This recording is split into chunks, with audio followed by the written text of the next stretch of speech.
Hi y'all, this is Jo with Jo and Coaching, and today I want to talk about my number one tool as a realtor and real estate agent. And this tool might be no surprise to you. Let's jump right in. So my number one tool in my real estate business as a real estate agent and broker and realtor is going to be my iPhone. I love my iPhone. It is almost always in my hand. I do still have a healthy relationship with it, I promise.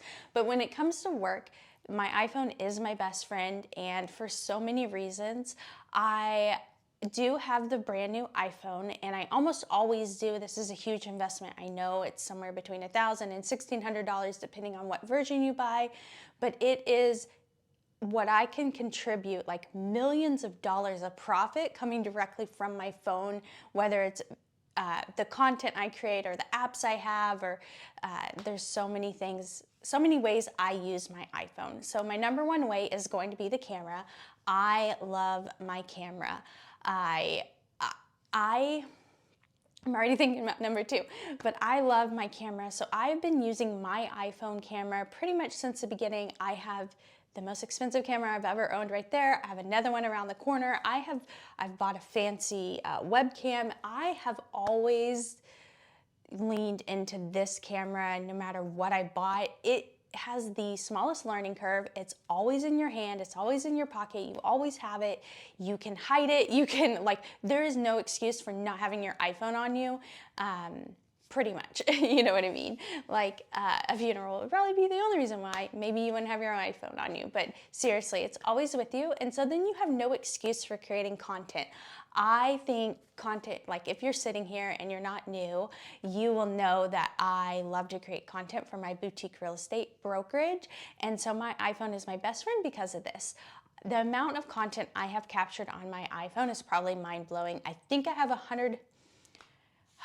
I know I have 145,000 photos. I think I have about 14 or 15,000 videos, and I have deleted a lot. So I'll capture content in clips, and so those would be like my vlogs. And so that's one of the reasons why I have so many. I've sat down and done 600, 700 of these types of videos where I sit down and talk to the camera in my real estate business, and I'm using my iPhone for that. If you have the newest iPhone, the quality is going to be good enough. I've never had anyone complain about my quality, and my pocketbook will show you that the quality is good enough. And I wouldn't say that it doesn't matter necessarily, but it just isn't as important to have the big old fancy camera. It's just creating the content, not having barriers, not having excuses. That is key to me personally. But I have a lot of apps on my phone that make my life a lot easier. The number two thing that I did think about was the processor on the brand new iPhone is a game changer. I'm able to edit videos so much faster, which I just was mind blown the first time I edited a video on the brand new iPhone, which I think is, are we at 15 right now? Are we at 14? I really don't know, I'm sorry, but mine wasn't working, and this year I had decided to wait to buy it because I ended up signing up for this course that I was gonna take, and so it was a really big investment. I was like, well, I'll just put off the new iPhone. But then my phone wasn't working, and so I got the iPhone, y'all. But I edit all of my videos on my iPhone, and I know probably barely anyone does that, but I needed no barrier, whether it was 10 minutes before dinner or I was running into the bathroom. Like, I know that's TMI, but okay, so something about me is I hate to waste time, like legit hate to waste time. Like, it creates pain in my body in my life to waste time, and so I make use of all of my time. So like the other night I couldn't fall asleep, so I grabbed my phone and I edited and uploaded videos. I use the app VLLO. Before that app I used Splice, but a video editor and YouTuber recommended VLLO, and so I leaned into that. I don't think one was necessarily better than the other, but the development of VLLO is constant and always ongoing. And so it's been a game changer for me for all the free music. I don't really have to pay for free music. I had free music. I was paying for music for a while, and then the other day I was just like, I'm gonna stop paying for this, because you would have to download it to some type of drive that you had cloud access to, and then throw it into the video, and then make sure on YouTube you told YouTube that you had a license for it, and that was a huge headache. So instead I just use all the free audio, I might have said video, but all of the free audio inside of the VLLO app. And is it Villo? I have no idea how to say it, sorry. So I'm just spelling it, but it looks like it might be some type of, I don't think it's an acronym, but it's anyways, that's what the app is called, VLLO.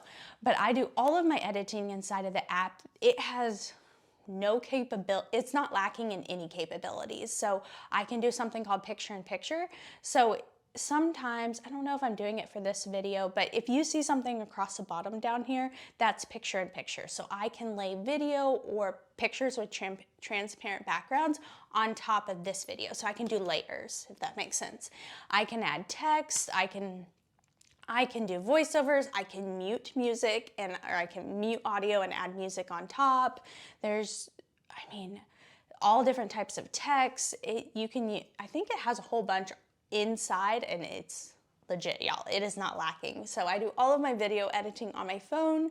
I'm trying to think of what apps. So like the normal apps for showing houses and things like that. I even have a WordPress app, so if I want to write a blog post on the go. I have all of my communication tools for my team inside my iPhone, which I know is pretty usual. I actually am recording, obviously, all the podcasts on my phone. So you can do this whether you're audio only or video only, or, your video. So I'm doing my podcast directly on my iPhone. You can buy fancy microphones that hook up to the iPhone. So these are pretty high-end, pretty nice microphones, and you can buy special attachments for the iPhone so that you can hook it up. So I wish I could kind of show you my rig, but since I'm recording on my phone, I can't. But I'll have to borrow my husband's phone one day. I guess I have the fancy iPad, but so everything's like set up so it's on a tripod and it's all hooked together. So we're using the fancy microphones, but the iPhone is totally capable of all of this. But I do a lot of my scripting or my bullet points in my iPhone, and I'll send it over to my iPad. But seriously, y'all, my iPhone, having the newest one and leaning into all of the possibilities of it has been a huge game changer for me. But I love having my whole entire business in my pocket. I love the Monday.com app. That one's really great.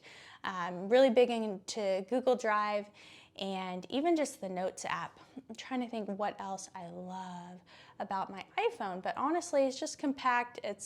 The battery life on this one's pretty good.